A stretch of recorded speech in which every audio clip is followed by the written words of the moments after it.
how's it going? Today I'm talking about what's good pain and what's bad pain in running.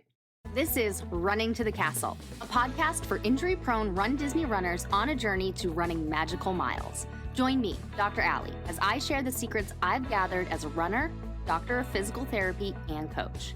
You'll learn the exact ways I get my clients to the castle strong without feeling broken or held together with KT tape as they cross the finish line. Okay, so if you've been in my world for any length of time, you know that primarily and firstly, I am a physical therapist. So of course I'm going to talk about pain, the good and the bad kind. Now, I will start off by saying no pain, no gain has no place in your training.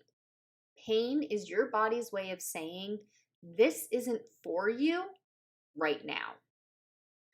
So please remember that when you're wondering, should I stop running or should I keep going? If this feels like a pain that's a warning to you, listen to the warning, heed the warning, and take a break. But there are a few ways to really determine, can I keep going or should I stop? And I'm going to go through those today. So let's talk about good versus bad pain.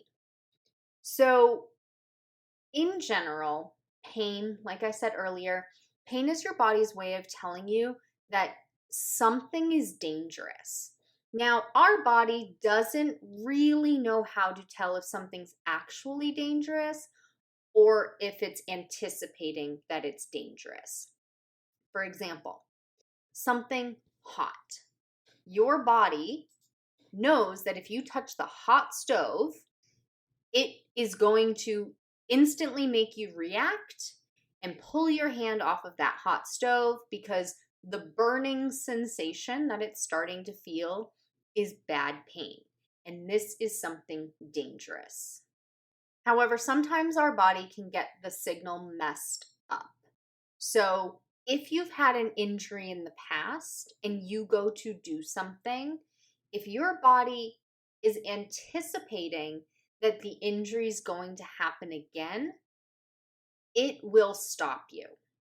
So a good example is when I was younger, I broke my elbow. I was a gymnast. I was on the tumble track and learning to do round off back handspring, back tuck, and I had too much power. And if you know what a tumble track is, it's a long trampoline.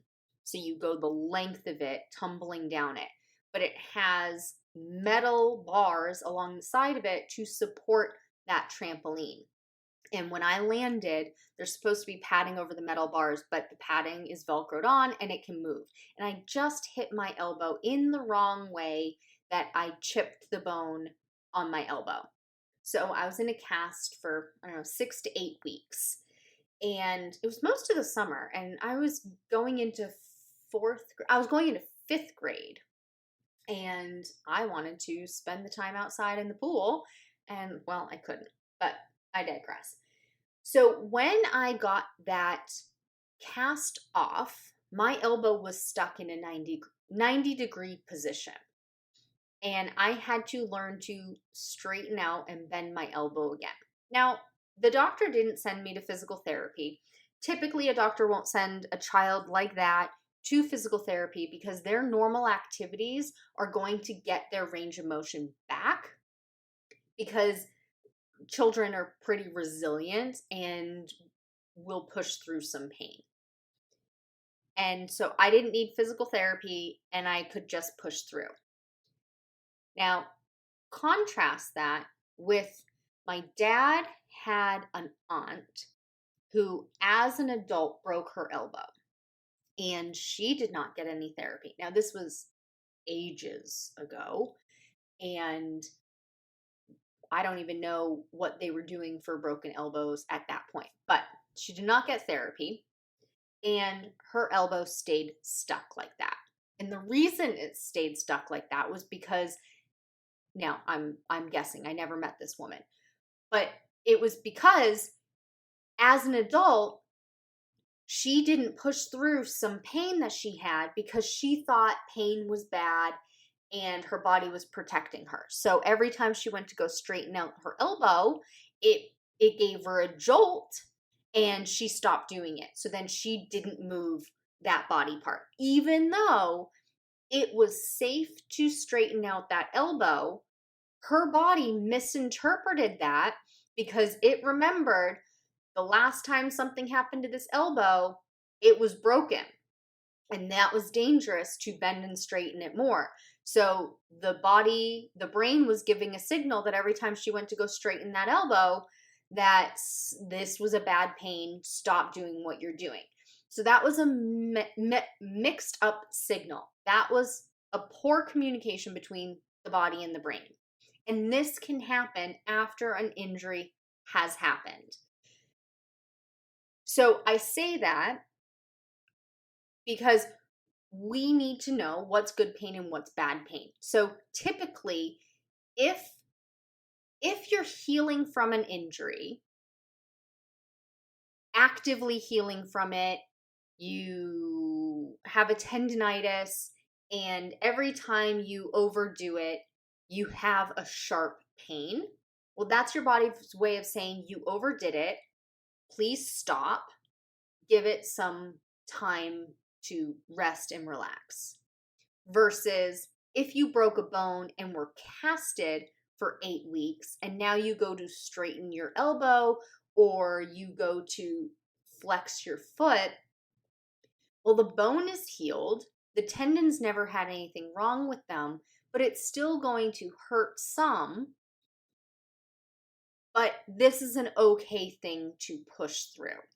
So if you're recovering from an injury, you want to think about, am I still somewhat injured? Or is this pain happening just because I've been locked in one position, like in a cast or a boot, for a prolonged amount of time? So those are the first things that I, as a physical therapist, think about when I'm working with a client. Is, okay, the type of pain they're having, when are they having it, what type of pain is it? Is it an ache? Is it a sharp shooting pain? Is it a burning sensation? Does it feel like somebody's getting stabbed with something or poked with something? Does it feel just uncomfortable? Does it feel full and swollen? Does it feel like pressure, like the sinus pressure, but in a different part of the body? Thinking about all these different kinds of pains and using that to guide whether this is a safe thing to push through or it's not a safe thing to push through. When in doubt, work with a professional like a physical therapist so they can tell you what the safe things are. But a good rule is sharp shooting pain when it's new and acute is your body's way of telling you this is a bad pain, stop what you're doing. Sharp pain when you've been stuck in a position for 8 weeks, like in a cast. No, you don't necessarily want to push through that. So whatever you're doing isn't great. It's not a bad pain, but this is your body dictating to you that you're trying to do something too much. So going back to the elbow example, I have had that with patients where they've had a cast and they went to go do a motion, like they went to go straighten their elbow and they did it too fast. But when we slowed it down and tried to straighten that elbow in a much slower amount of movement, not trying to go as far into the straightening position, but let's say instead of 10 degrees, we went 5 degrees, so it was half of the motion. It was much more tolerable. Not comfortable because you're stretching out tissue, but these are things that we can look at if it's something based on you haven't been allowed to do the motion because you had to be in a boot or a cast or something like that. So these are things that I look at. Typically, sharp shooting pain is no good. And then you have to look at, is this a brand new thing that's happening? Or is this a new thing based on an old thing? Is this a new pain because now I'm trying to move my formerly broken elbow and I've been stuck for 8 weeks? Or is my elbow brand new broken? Other things to look at is muscle burn. You know that feeling when you've had a really hard workout and your muscles, they feel that tension and that activation and that burn, and then they feel like jello. Those kinds of things, you may feel that as you're building your strength during the workout. That's usually an okay thing to push through as long as you feel comfortable doing it and you know you can have jello legs for the rest of the day. If you're doing a really big leg workout, but you know you're going to have to go walk up 50 stairs, well, maybe you don't want to push through all of that burn because your legs have to go up 50 stairs later. I'm thinking specifically when I lived in Massachusetts and I went to Gillette Stadium. There's this one part of Gillette Stadium, if you are from the Foxborough area or have ever been to Gillette Stadium, there is this really, really large amount of stairs going from the parking lot to part of Gillette Stadium. And I would not want to do that after leg day. So you want to think about what you are doing.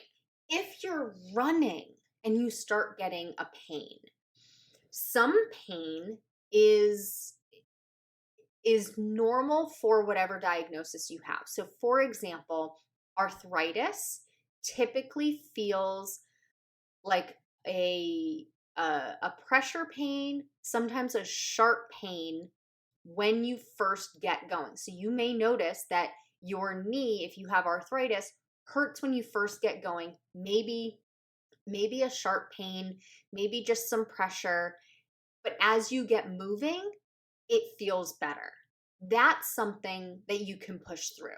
And I do recommend that if you have arthritis, do a long warm up. Take the amount of time you think you should warm up and then add more time. So maybe a 20-minute warm up for somebody with arthritis.